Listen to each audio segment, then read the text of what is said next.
All right, so hello. My name's Stephen Corlett. I'm the Managing Director at 180 Kingsday here in Amsterdam.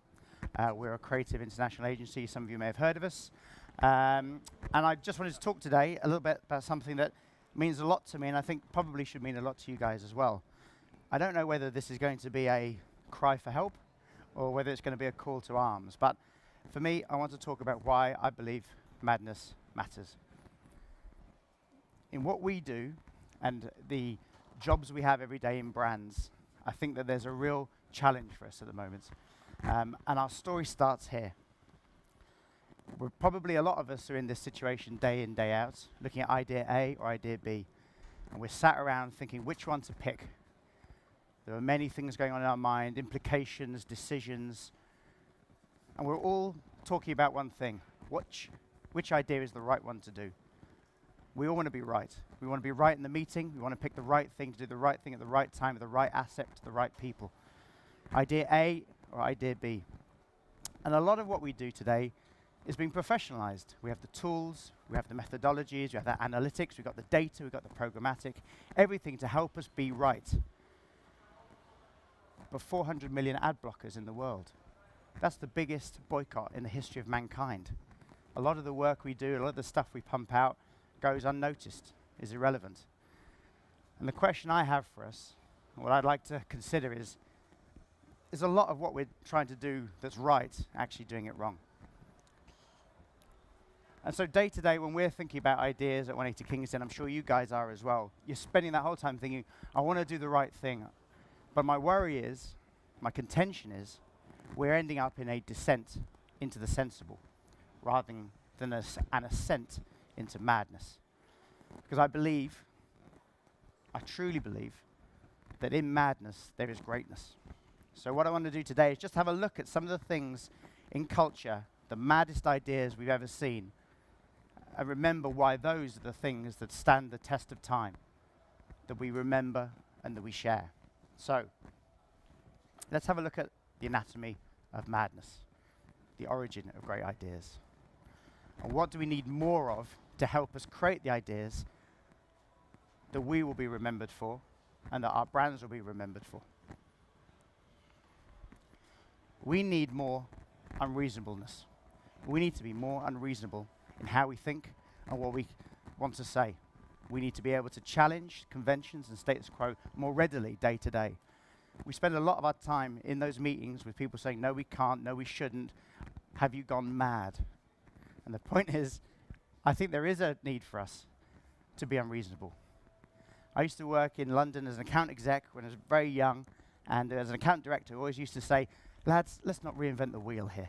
And it was always one of those statements that kind of pulled everyone down. He was kind of famous for this guy, the wheel guy, they called him. And of course, what happened was the nature of the team and the work we created was always particularly reasonable, and no one remembers it today. But there are people who are prepared to reinvent the wheel. There are people who can look at something and go, actually, maybe we could do this better. Famously, of course, James Dyson did that. His barrow ball looked at the wheel and said, actually, you could do this better. You could potentially create something that would be long-lasting, memorable, and change culture forever. Of course, his design went on to change the vacuum cleaner, et cetera, et cetera, et cetera. But fundamentally, he was prepared to be unreasonable. And when he thinks and looks at problems, what I love about it is he's always prepared to think wrong. There's a little clip of him here talking about the importance of being prepared to think in the wrong way to create the ideas that will be long-lasting. Some people come to inventing by being a scientist, and that's brilliant. I'm the other sort, I'm an artist, but I understand the value of invention, and I'm willing to try something very different, to do the wrong thing, wrong thinking. A scientist might have difficulty doing wrong thinking, so scientists will tend to think the right way of doing something. The advantage I have is that all my thinking is wrong thinking, and so I start from a different point. And starting from a different point is interesting because the first thing you do is have a failure, a terrific failure, because it's the wrong thing. But in that learning process, why is that failed? I start on a different track. My track's a very different track to his track. Sometimes it'll be a complete failure and I'll fail, but sometimes it sets me on a track which actually succeeds.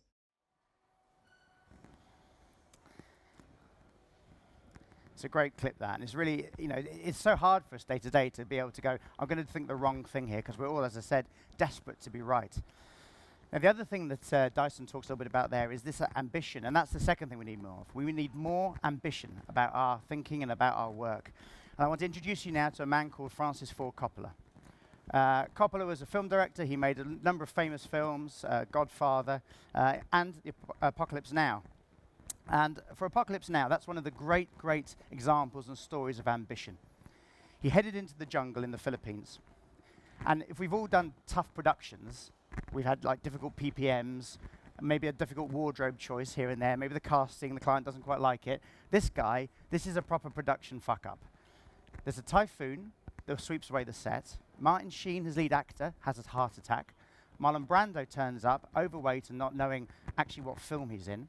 And then the military, he's borrowed all the hardware from, come in and said, do you mind, we need that back because we're actually at war now, so we're just going to take those helicopters back. So when you guys are complaining about any tough productions, this guy's he's already got the prize for that. Anyway, everything's going wrong. We're over budget, we're over time, people are being fired off the set all day, no one's got a clue what's going on, and he's going bigger and bigger and bigger. And he's talking to everyone about how ambitious he wants it to be. Warner Brothers are pissed. They're like, right, this is not happening anymore. We need to sort this out. And they get John Milius, who's the co-screenwriter, to go down there, say, John, go down there and bring this guy back down to earth. Get him back in the boat. We need to sort this out. He's gone crazy. He's gone mad. John Milius heads down there to sort it out and bring Coppola back down to earth. Who knows what Francis had put together, and they brought me back to put the script back together. And everybody said, thank God he's returned to reason. Thank God this will be all right now. This is a new day. This thing will finally be released. And they said, go in there and tell him that he's been crazy and all this kind of stuff. And it was like, I felt like von Rundstedt going to see Hitler, in 1944, and I was going to be telling him there was no more gasoline on the Eastern Front and the whole thing was going to fold, And I came out an hour and a half later, and he had convinced me that this was the first film that would win a Nobel Prize, And so I came out of the room like von Rundstedt, we can win, And, we don't need gasoline. He had completely turned me around, I would have done anything. What a mad bastard. Like, he'd convinced people they were going to win the Nobel Prize for peace. It would stop war forever, this film. And of course, the film's incredible. It's amazing. The behind the scenes is even more amazing, but the film itself is an incredible achievement. And that ambition that Coppola had infected everyone, including the guy that was supposed to go down there to stop him. Now, just an aside, Coppola's got a big place in my heart and in the 180 heart, because after the shoot, they talked to him about the challenges of production and when you have problems, etc. He said, whenever you get into trouble, keep going, do a 180-degree turn the situation halfway around, don't look for the secure solution, don't pull back from the passion, turn it on full force. And about 20 years ago, 4 guys were looking to set up an agency that really wanted to challenge the status quo, and that quote was their inspiration, and today it sits on our wall still as being the ethos about who we hire, who we work with, and what type of work we want to do. It's a really powerful sentiment. It's a really, really lovely sentiment. But fundamentally, it's always about, in terms of Coppola, his incredible ambition. He was never prepared to settle. I think that's something we can all learn from, because a lot of our time, it's a case of, well, that'll probably do, or that's a bit too hard, or maybe we shouldn't push it so much further. Okay, the next thing we need more self-belief. We all know that our best work comes from right deep inside ourselves, when we've given more of ourselves than ever before. 1955. Hayward Jones walks back into his house and gives his son David a box of records. Fats Domino, Chuck Berry, Little Richard. His son David, he's 9 years old, picks up one of the records, Tutti Frutti by Little Richard, and he walks over to the turntable, he puts it down. 2 minutes and 27 seconds later, his head's fallen off.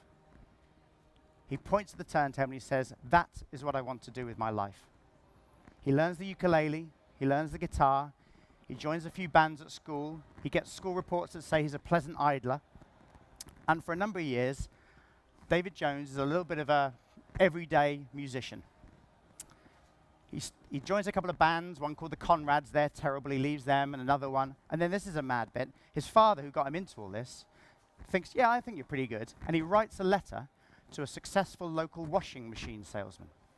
And he says, if you can sell records like you can sell washing machines, we're going to be in business. Now, this is like sending your demo tape to Blocker or to Comet. It makes no sense. But it starts to work. David Jones and his band start to sell some records. But then he loses interest in it. And he goes off by himself. He gets himself a haircut, a little bit like everyone else at that time. And he starts to make English psychedelic rock. And he changes his name from David Jones to David Bowie. And it starts to get a little bit better. He starts to feel like his voice is coming together. But it's still, there's something missing. He meets a woman called Angie in a Chinese restaurant. And they move to southeast London in Beckenham. And they wander around looking like something that you've never seen before in your life. There are two questions about this picture. One, Barry's on the right. The second thing is, what is the baby wearing? So they walk around looking like something you've never seen before, and he releases an album called Hunky Dory, and it goes really well. And he says to everyone who will listen in the dressing room before he plays it for the first time, he said, this is not it. There's something missing. The next time it will be different. And 6 weeks later, he and Angie go out, and they buy boiler suits and wrestling outfits. And he goes into a room, and he writes, over 3 days, a series of songs that will change culture. And he walks back out on the stage in the same town in Aylesbury, and he announces to the world, Ziggy Stardust. And everyone's heads fall off. And he walks off stage, and he turns to the dressing room as they're all applauding him, and he says, I told you it would be different this time. Now, what's amazing about that story, and I'm not a massive Barry fan, but I love the story, is that journey he went on to find himself in the maddest, greatest of ideas that still stick with us today as a real cultural impact. The stuff he'd done before looked a bit like the other stuff. He had a haircut a bit like the other English bands. He was in glam rock, but it was only when he truly found deep inside himself his maddest idea that he had his greatest idea. Barry talks a lot about what it means to find your inner story and what it means to be true to yourself. This is a really lovely clip about the importance of self-belief and being true to yourself. Never play to the gallery, I think. But you never learn that until much later on, I think. But never work for other people at what you do. Always remember that the reason that you initially started working was that there was something inside yourself that you felt that if you could manifest it in some way, you would understand more about yourself and how you coexist with the rest of society. And I think it's terribly dangerous for an artist to fulfill other people's expectations. I think they generally produce their worst work when they do that. And the other thing I would say is that if you feel safe in the area that you're working in, you're not working in the right area. Always go a little further into the water than you feel you're capable of being in. Go a little bit out of your depth, and when you don't feel that your feet are quite touching the bottom, you're just about in the right place to do something exciting. The thing also about that is that he has what is our last piece, fearlessness. Barry was utterly fearless, and great mad ideas are fearless. They don't care what you think. They defy you. They will not be cowed. And our final idea, our final mad idea, is an idea they call Muhammad Ali. We all know and love him, but wow, this is a fearless idea. It will defy everything. It will defy the expectations of the boxing establishment. It will defy governments that want to send him to war. It will defy his opponents time and time again. And the one moment of fearlessness I want to focus on is obviously a famous one, the Rumble in the Jungle, 1974. Ali is getting on, and he has to fight George Foreman. George Foreman is a huge fantastic boxing specimen. People are fearful for Ali. They will say, you might be hurt, you could be killed. Everyone's saying, Foreman's too big, he's too strong. We are fearful for you, Muhammad. This was a time for fearlessness.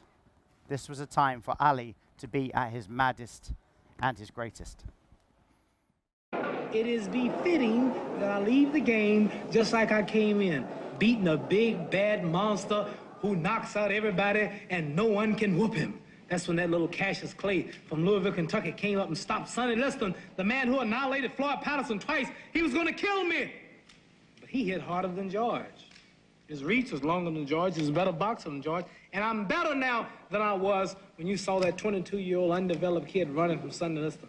I'm experienced now, professional. Jaw's been broke, been lost, knocked down a couple of times. I'm bad. Been chopping trees. I done something new for this fight. I done wrestled with an alligator. That's right. I have wrestled with an alligator. I done tussled with a whale. I done handcuffed lightning, throw thunder in jail. That's bad.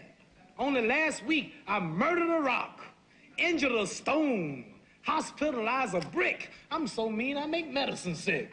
Bad dude. Bad. Ain't no doubt. Fast. Fast. Fast. Last night, I cut the light off in my bedroom, hit the switch, was in the bed before the room was dark.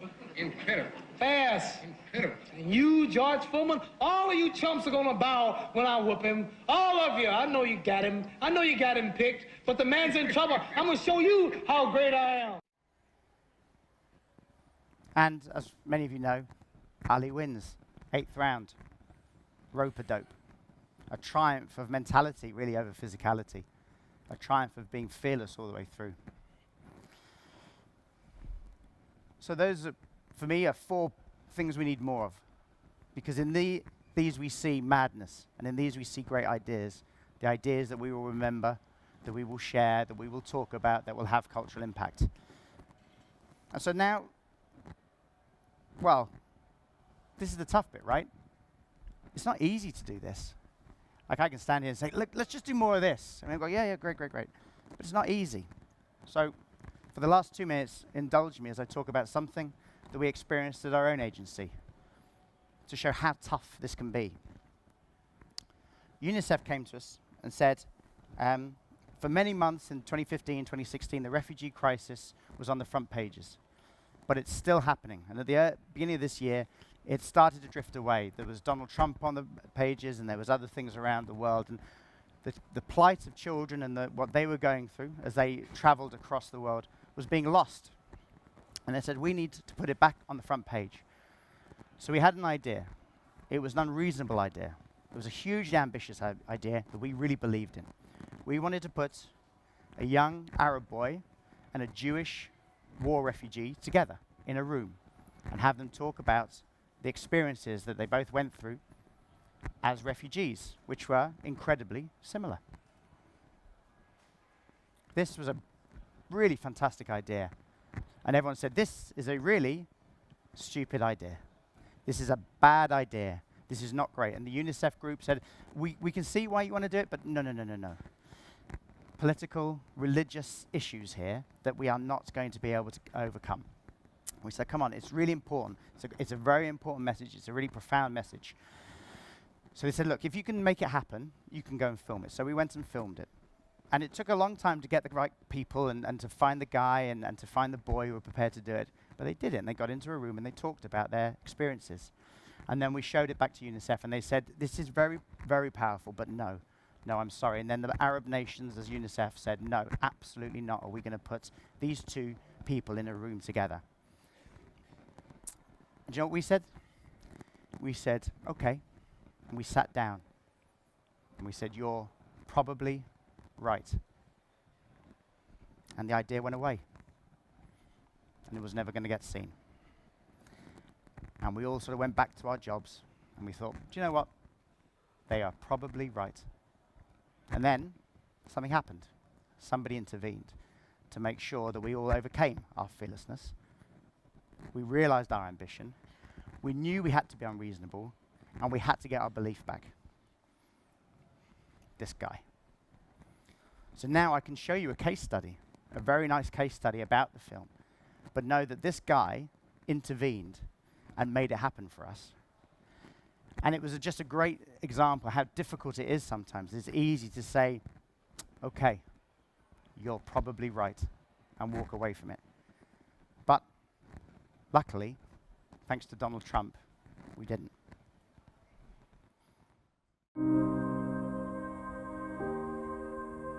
The world is facing the worst humanitarian crisis since World War II.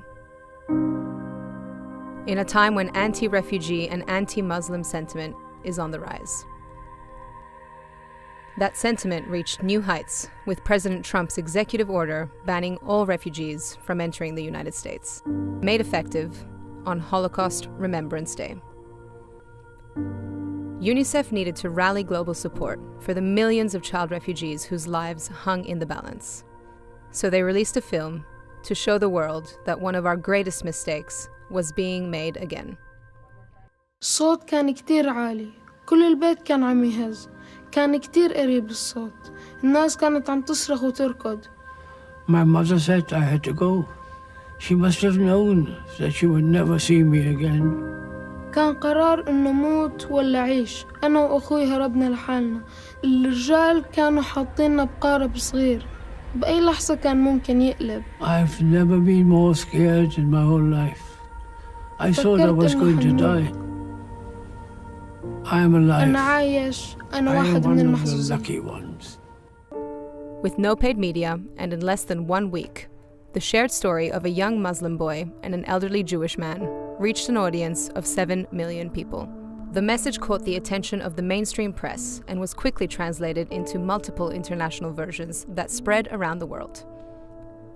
Over 100,000 people showed their support by sharing the video, including some of the web's most high-profile celebrities. With millions of earned media impressions, the film fueled global support for child refugees. And Harry and Ahmed's story became an important piece of the Welcome Refugees movement, giving hope that this time the world will choose to learn from history instead of repeating it.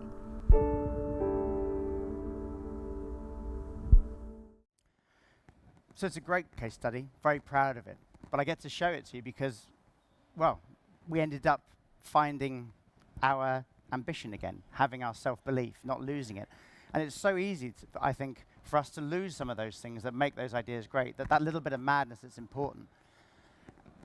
And so when we think about those things, let's try and always remember that in greatness, there will always be an element of this madness. There'll always be an element of the unreasonable, of that crazy ambition, that weird self-belief, almost selfishness, a fearlessness about it. And of course, when we look at the ideas we've talked about and shared in our lives and the works we do, it's always there. Those things that we talk about that are memorable, the brands that really drive cultural impact or are really growing, have these elements about them. So, the next time we're in that room, it's idea A and idea B, and everyone says, idea A, that's the right thing to do. That's the right one. And everyone's starting to agree and says, idea, that's mad. We shouldn't do that one. That one's the wrong thing. Ask them to stop. Take one more look at idea B. Because idea B might have that little bit of madness in. That's going to be the thing that is going to make it great. And in the business that we're in, of creating ideas that are memorable, that stand the test of time, madness matters. Thank you very much.